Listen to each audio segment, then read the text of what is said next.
गुरु और शिष्य की कहानी। एक गुरु और शिष्य जंगल से होते हुए अपने गांव जा रहे होते हैं। अंधेरा काफी हो चुका था।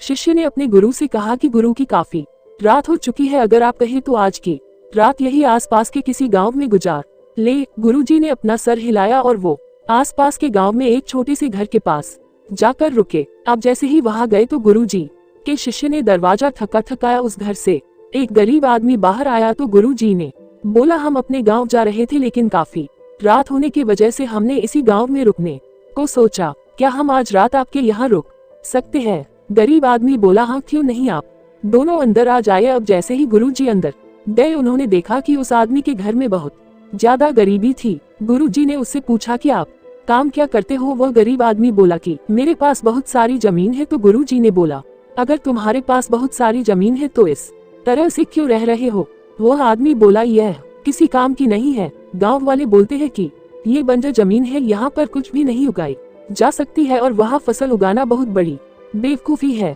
गुरुजी ने बोला कि तुम्हारा गुजारा कैसे होता है? उसने बोला कि मेरे पास एक भैंस है जिससे मेरा पूरा घर चलता है। ये सुनने के बाद गुरु जी सो जाते हैं और रात में जब सब लोग सो रहे होते हैं तब गुरुजी अपने शिष्य को उठाते हैं और उस गरीब आदमी की भैंस लेकर अपने गांव चले जाते हैं। शिष्य अपने गुरु से पूछता है कि गुरुजी, कहीं आप ये गलत तो नहीं कर रहे हैं? उस गरीब आदमी की रोजी रोटी इसी भैंस की वजह से चलती है। तो गुरुजी अपने शिष्य की तरफ देखते हैं और मुस्कुराते हुए आगे बढ़ जाते हैं। उस बात को तकरीबन 10 साल गुजर जाती है और जो गुरु का शिष्य था वह बहुत बड़ा गुरु बन चुका था। तो एक दिन उन्हें उस गरीब आदमी की याद आती है कि मेरे गुरु ने उस आदमी के साथ अच्छा नहीं किया था, मुझे एक बार चलकर देखना चाहिए कि वह आदमी अब किस परिस्थिति में है। वह शिष्य उस गांव की तरफ जाता है और वहां जैसे ही पहुंचता है तो वह देखता है कि जहां पर उस गरीब आदमी का झोपड़ा था वहां पर एक बड़ा ही आलीशान महल बन चुका था और उस झोपड़ी के बाहर जो बंजर जमीन थी उस पर फल और फूलों के बगीचे थे। तभी उधर से उस घर का मालिक आता है। शिष्य उसे पहचान लेता है और उस आदमी को बोलता है, तुमने मुझे पहचाना? मैं अपने गुरु जी के साथ आया था, हमने एक रात के लिए आपके यहाँ रुके भी थे।